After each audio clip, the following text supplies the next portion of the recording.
ডিভোর্সের পেপার, আর তাড়াতাড়ি সই করে দে।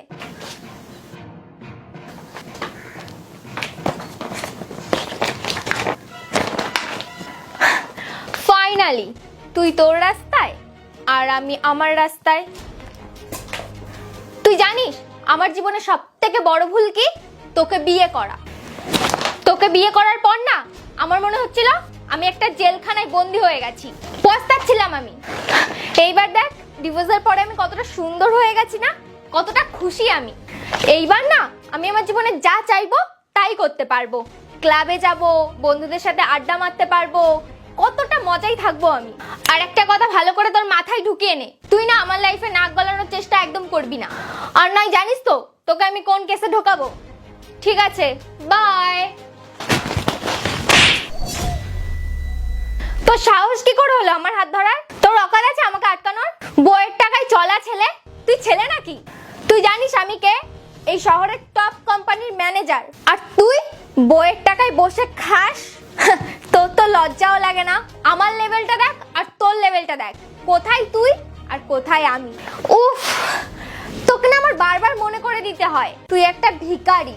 আর তুই তোর অকাত যদি ভুলে গিয়ে থাকিস না, তাহলে আমি মনে করিয়ে দিচ্ছি তোর অকাত আমার কাছে কিচ্ছু না। আর আমার না কত বড় লোক জায়গার থেকে ভালো ভালো সম্বন্ধ আসছে, আর আমি কি মরতে যে তোর মতন ছেলেকে আমি বিয়ে করলাম, ভিখারি সালা। আর শোন, তোর কাছে যখন টাকা পয়সা ছিল তখন আমি তোর বউ হয়েছিলাম, আর তুই এখন ভিখারি, তাই আমি চললাম। বাই। কোয়েল, যাওয়ার আগে একটা কথা শুনে যাও। যখন একটা ছেলে কামায় না, সে তার পুরো ফ্যামিলির জন্য কামায়, পুরো পরিবারের জন্য কামায়, সবাইকে নিয়ে চলে। কিন্তু যখন একটা মেয়ে কামায় না, সে শুধু নিজের জন্য কামায়। আর এই ভালোবাসা না, আমি তোমাকে ছাড়া থাকতে পারবো না, আমি তোমাকে খুব ভালোবাসি, আমি তোমাকে ছাড়া আর কিছু চাই না, এইসব না মুভিতে ভালো লাগে। রিয়েল লাইফে এইসবের কোনো কিছুর দাম নেই। রিয়েল লাইফে কিসের দাম আছে জানো? শুধু টাকার। শালা যদি তোমার কাছে টাকা থাকে না, তো লোক তোমাকে সম্মান দেবে, স্যালুট করবে। আর যদি তুমি রাস্তার ভিখারি হও, কেউ তোমার পেছনে একবার ঘুরে দেখবেও না তুমি কে। আর এটা আজকে আমি সামনাসামনি প্রমাণ পেয়ে গেলাম। আচ্ছা, আজ থেকে 6 মাস আগে যখন আমার বিজনেসটা ঠিকঠাক চলছিল, আমার কাছে টাকা পয়সা গাড়ি বাড়ি সব কিছু ছিল, তখন তো তুমি আর কত খেয়াল রাখতে, ভালোবাসতে, আমি কি খাচ্ছি কি পড়ছি সবসময় খেয়াল রাখতে।